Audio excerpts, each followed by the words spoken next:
వాడు ఆ మనిషిగా కనిపిస్తున్నాడు కాబట్టి మొత్తం అంతా పరమాత్మ స్వరూపందే. ఈ విషయం అంతా కూడా పరమాత్మ స్వరూపానికంటే వేరేంది కాదు, సర్వము బ్రహ్మమయము అని గ్రహించు. ఎక్కడెక్కడ ఏది నీకు కనిపిస్తుందో దాన్నంతా కూడా బ్రహ్మమయంగా చూడు. జ్ఞాన దృష్టిని పొందు.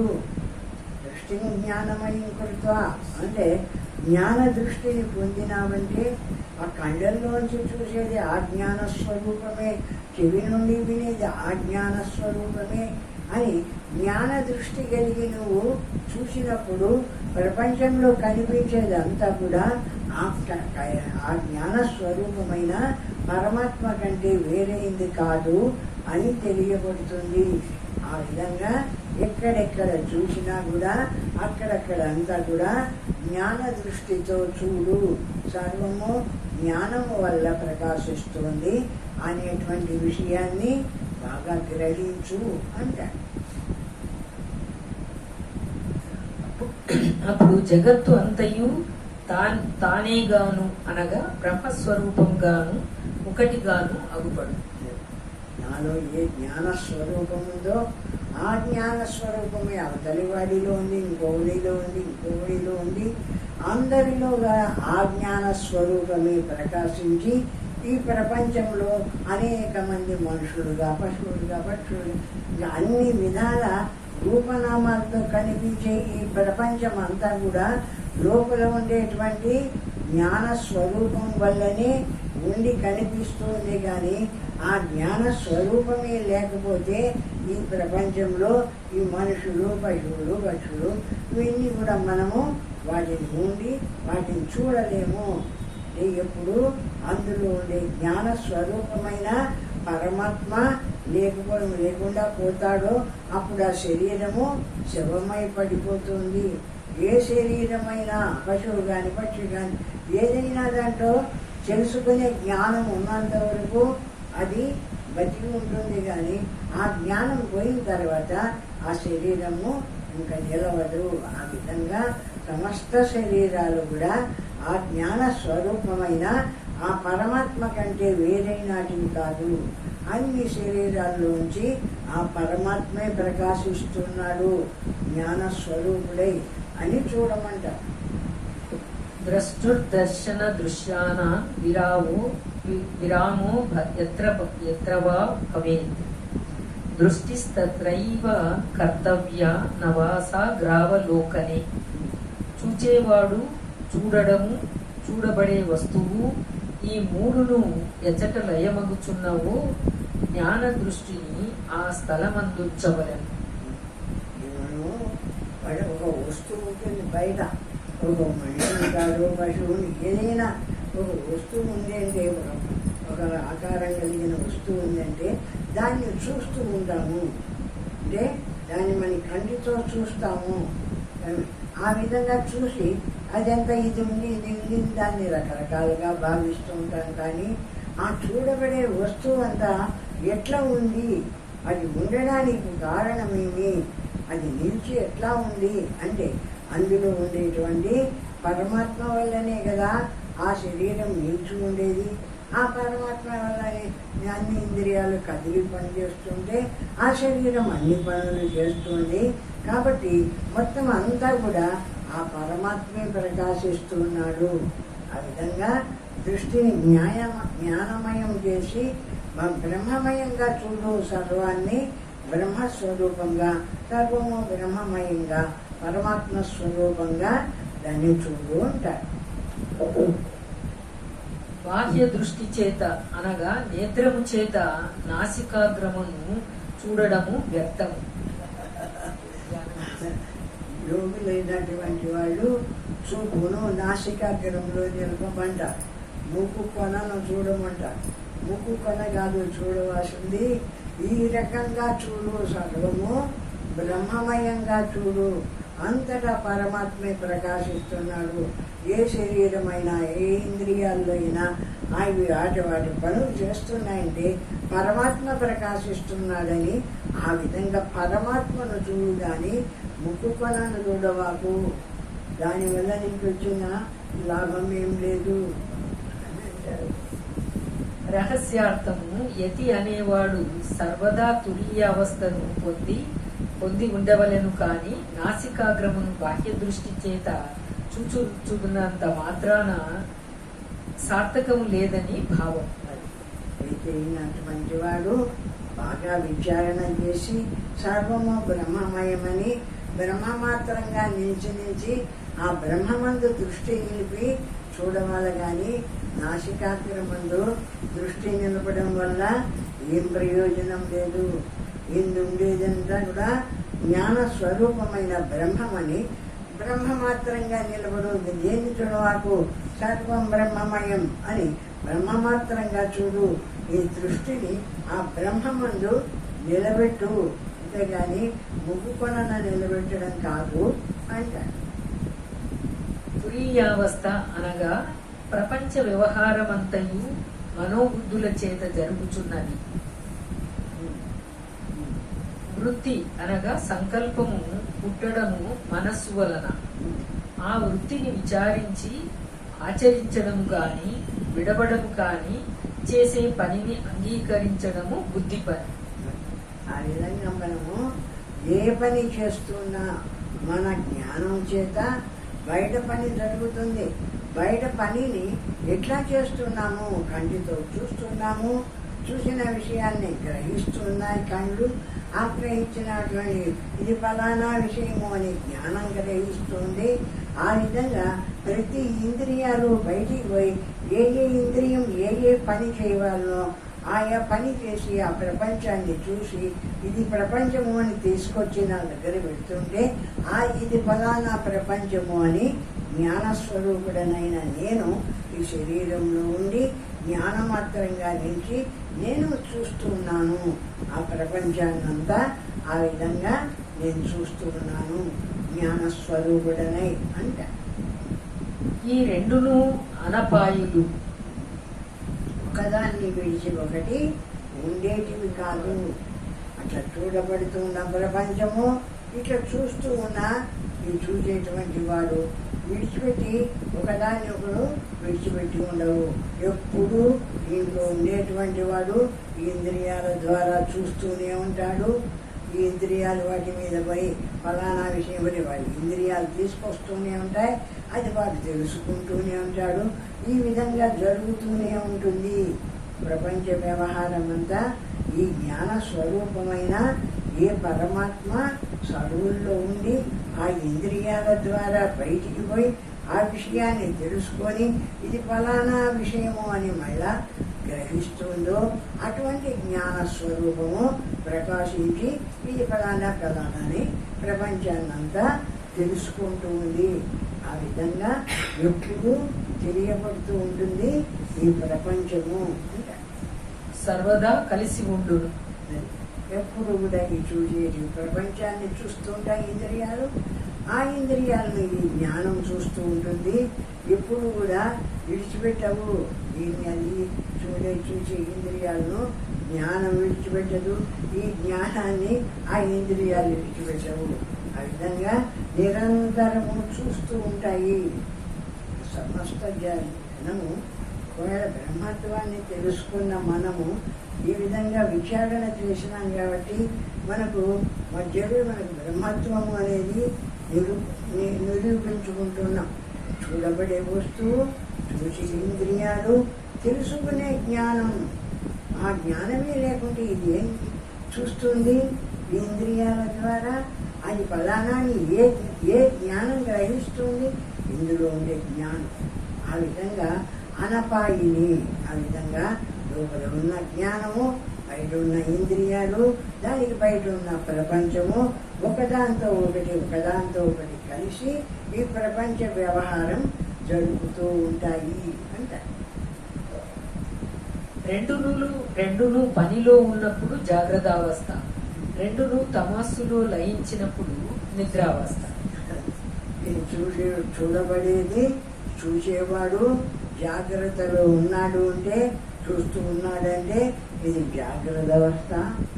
లోపలి పోయి చూసేవాడు లోపలికి పోయి ఏది చూడకుండా లోపలికి పోయి నిలబడినాడంటే అది నిద్రావస్థ ఈ రెండు అవస్థలకు మధ్య అవస్థ తురీయం. ఈ రెండు అవస్థలకు మధ్యలో ఉండేది తురీయం, నాలుగవ స్థితి. అంటే చూడబడేది, చూచేవాడు, చూచే చూపు ఇవన్నీ విడిచేసి జ్ఞానమాత్రంగా నిలుస్తాడు చూడు, బ్రహ్మమాత్రంగా నిలుస్తాడు చూడు. ఈ బ్రహ్మమాత్రంగా నిలిచినటువంటి స్థితి నాలుగవది. సాధకుడు జాగ్రత్తావస్థలో ఉండి మనస్సు యందు వృత్తి పుట్టకుండా దానిని లయింపజేసి బుద్ధి లయించకుండా శిరోమధ్యను ద్వాదశాంతమందున్న చిత్కళలను ధ్యానించుచుండవలెను. ఇప్పుడు వాడు జ్ఞానం తెలుసుకున్నటువంటి వాడు ఈ ప్రపంచాన్ని చూస్తూ ఉన్నాడు. ఇంద్రియాలు చూస్తున్నా ఆ ప్రపంచాన్ని లోపలికి తెచ్చుకొని ఈ జ్ఞానానికి అందించి ఈ పని చేయకుండా చూస్తూ ఉన్నాడు. అంతే, కళ్ళు తెచ్చుకొని చూస్తూ ఉంటాడు. కానీ ఇది ఫలానా, ఇది ఫలానా, ఈ వస్తువు అనేటువంటి విచక్షణ లేకుండా చూస్తూ ఉంటాడు జ్ఞానం మొత్తంగా. ఆ విధంగా ఆ అన్నిటినీ నిలిపేసి, అంటే చూడబడే వస్తువులు అవి లోపలికి తెచ్చుకొని ఇంద్రియాలు మొత్తం వీటిని అన్నిటినీ నిలిపేసి జ్ఞానమాత్రంగా నిలిచి ఉంటాడు. కళ్ళు తెచ్చుకొని ఉంటాడు. వాడికి ఏం కళ్ళు మూసుకోలే. కళ్ళు తెచ్చుకున్నా కూడా ఎట్లున్నాడు అంటే ఇది వస్తువు, ఈ వస్తువు, ఈ ఫలానా వస్తువు, దాని మీదకి పోలే. ఎట్లా కళ్ళు తెచ్చుకున్నాడు అట్లా ఉండిపోయినాడే. కానీ వాడి మనస్సు, లోపల ఉండేటువంటి మనస్సు ఇది ఏం విషయము, ఇదేం విషయము అని అది అడగడం లేదు. ఏమి ఈ కళ్ళు పోయి చూసి అవి ఫలానా విషయం, అది ఫలానా విషయం అని వాడికి లోపలికి తెచ్చేది చూపించడం లేదు. ఎట్లుండేవాడు అట్లా ఉండిపోయినాడు జ్ఞానస్వరూపంగా. ఆ విధంగా ఉంటాడు. ఆ తురీయాన్ని పొందినటువంటి వాడు. అప్పుడు వెనక చెప్పిన త్రిపుటి నశించు. అది చూచేవాడు, చూచే చూపు, చూడబడే వస్తువు అని మూడు ఉంటాయి. ఆ మూడు నశించిపోయినటువంటివి. వీడు ఉన్నాడంతే శుద్ధంగా జ్ఞానస్వరూపంగా బ్రహ్మమాత్రంగా అట్లా ఉన్నాడు. కానీ వాడు ఏం చూస్తున్నాడంటే ఏది చూడలే. వాడి చూపు పొలాన్ని దాని మీదకి పోయి ఆ చూసినది ఏమన్నా తీసుకొని వచ్చి మళ్ళీ లోపల ఉండేవాడికి అందించి ఇది ఫలానా అని అందించిందంటే అది అందించాలా. బయట ఉన్నది బయటనే ఉంది. ఈ కళ్ళు అట్లనే దాన్ని చూస్తూనే ఉన్నాయి. ఆ కళ్ళు పోయి ఆ విషయాన్ని తీసుకొచ్చి లోపల అందించలేదు. లోపల ఉన్నవాడు అదే ఇదే అని వాడు కదలడం లేదు. ఎట్లుండేవాడు అట్లా ఉండిపోయినాడు శుద్ధ జ్ఞాన స్వరూపంగా. నిలిచి చూడండి మీరు ఇంటికి పోయినాక. అట్లా ఏది మనస్సును కదలనీయకుండా అది ఇది అనే మాటలు రానియకుండా ఊరికి నిలబడి అట్లా చూడ. ఆ స్థితి అది నాలుగవ స్థితి అంటారు. అది తుర్యావస్థగా ఉన్నది. యతికి అది ముఖ్యమని భావం. ఆ విధంగా తుర్యావస్థలో ఉండవాల. జ్ఞాని అయినటువంటి వాడు ఎప్పుడు కూడా ఆ తుర్యావస్థలో ఉండవాలా, ఆ నాలుగవ స్థితిలో ఉండవాలా అంటారు. దేవాజ్ఞాగారే తరుమూలే గుహాయాం వసేద సంగో లక్షితశీల వృత్తః. యతి దేవాలయమందు కాని, అగ్నిహోత్రశాల యందు కాని, కొండ గృహ వృక్షమూలము వీటి యందు తన స్వభావము పైకి తెలియకుండా ఉండవలెను. ఏకాకిగా ఉండవలెను. దేవాలయంలో ఉన్నాని ఏదో మంత్రాలు చదవడము, లేదు ఇక్కడ హోమాలు చేస్తున్నానని అగ్ని ఉదరించడం, హోమాలు చేయడం, ఇటువంటివి ఏమీ చేయడు. సర్వము బ్రహ్మమయంగా తెలుసుకున్నాడు. ఇప్పుడు చెప్పినాం కదా, ఇంద్రియాలన్నీ వానికి బయటికి పోయిన విషయాన్ని వానికి లోపలికి తెచ్చి అందిలే. బయట ఉన్న విషయాలు బయటనే ఉన్నాయి. వీడు చూసిన చూపు అట్టనే నిలబడిపోయింది. ఈ మనస్సు అది ఫలానా ఇది ఫలానా అని అది అనుకోలేదు. ఎట్లున్నవాడు అట్లా ఉండిపోయినాడు. శుద్ధ జ్ఞాన స్వరూపంగా బ్రహ్మమాత్రంగా నిలిచి ఉన్నాడు. ఆ విధంగా ఉండిపోవాలా. యతి అయినటువంటి వాడు, జ్ఞాని అయినటువంటి వాడు అంటున్నాడు. నిరిందనం జ్యోతిరివోపశాంతో నచోద్విజే దుద్విజే యత్ర కుత్ర. యతి కర్ర అంతయు భస్మముగా దహించి పైని అగ్ని తేజస్సు ఏ రీతిగా శాంతిని పొందుచున్నదో అనగా లయమగుచున్నదో ఆ రీతిగానే సకలేంద్రియ వృత్తులను శాంతింపజేసి దేనిని ప్రయత్నింపగా నియమము లేక సంచరించవలనని భావం. కట్టె కాలింది, ఒక కర్ర కాలింది అనుకో, కాలిన కట్టె ఎట్లుంటుంది అంటే లోపల బయట అంతా నిప్పుమయం అయిపోయి కొంతసేపు ఉండి కట్టె మాదిరి అది కనిపిస్తుందే కానీ కట్టె కాకుండా ఎట్లా పోయిందో ఆ విధంగా ప్రపంచాన్నంతా చూస్తూ ఉన్నా కూడా ప్రపంచం ఇది అని చూస్తున్నాడు. ఇది ఫలానా, ఇది ఫలానా, వీడి ఇట్లా, వాడట్లా, వాడు ఏది అనుకోలే, ఎట్లుండేవాడు అట్లా ఉండిపోయినాడు. శుద్ధ జ్ఞాన స్వరూపంగా బ్రహ్మమాత్రంగా ఎట్లుండేవాడు ఎట్లా నిలిచిపోయినాడు. ఆ స్థితిలో ఆ విధంగా ఉండిపోతాడు జ్ఞాని అయినటువంటి యతి, అంటే సన్యాసి అయినటువంటి వాడు ఆ రకంగా ఉండవాలా అంటారు. శాంతో దాంత ఉపరత స్థితిక్షుర్యో నూచానో న్యో విఘ్నో సమానః.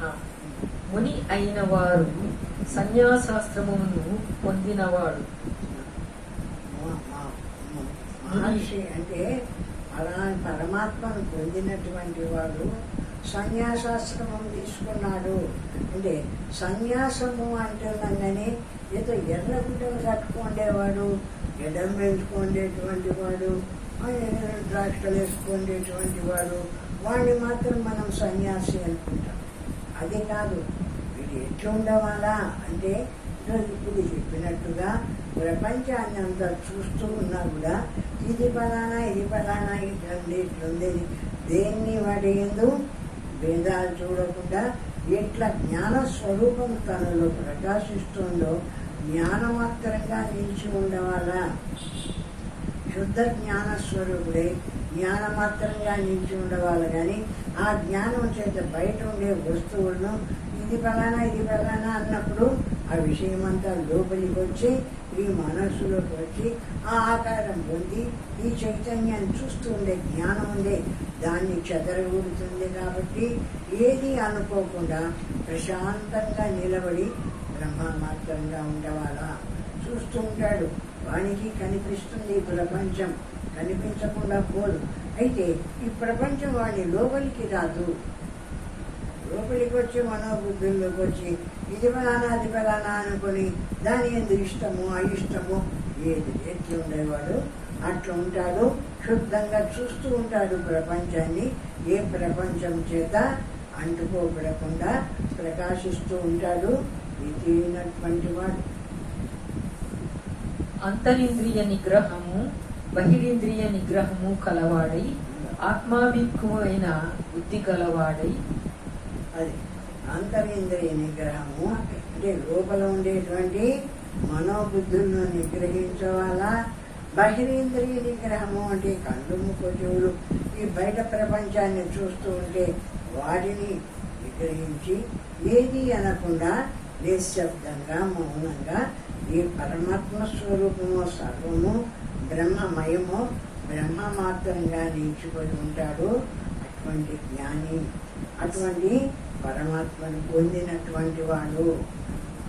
శీతోష్ణాది ద్వంద్వ సహనము కలిగి ఎవరు పూర్వాచార్య క్రమమును అనుసరించుచు బ్రహ్మజ్ఞానము కలిగి ఉంటురో వారు సకలము బ్రహ్మస్వరూపంగా చూచువారు. అది సర్వము బ్రహ్మస్వరూపంగా చూస్తున్నాడు, జ్ఞానస్వరూపంగా. ఇది ఫలానా, ఇది ఫలానా అని ఇది నాకు ఇష్టమైందనో ఇది నాకు ఇష్టం లేదనో వాటిల్లో పోయి లోపలికి తెచ్చుకోలేదు. అన్నిటిని చూస్తూ ఉన్నాడు. ఇంద్రియాలు బయటికి పోయి చూస్తున్నాయే కానీ అది అవసరమా అనవసరమా అని లోపల నా బుద్ధివృత్తులకి రాలేదు.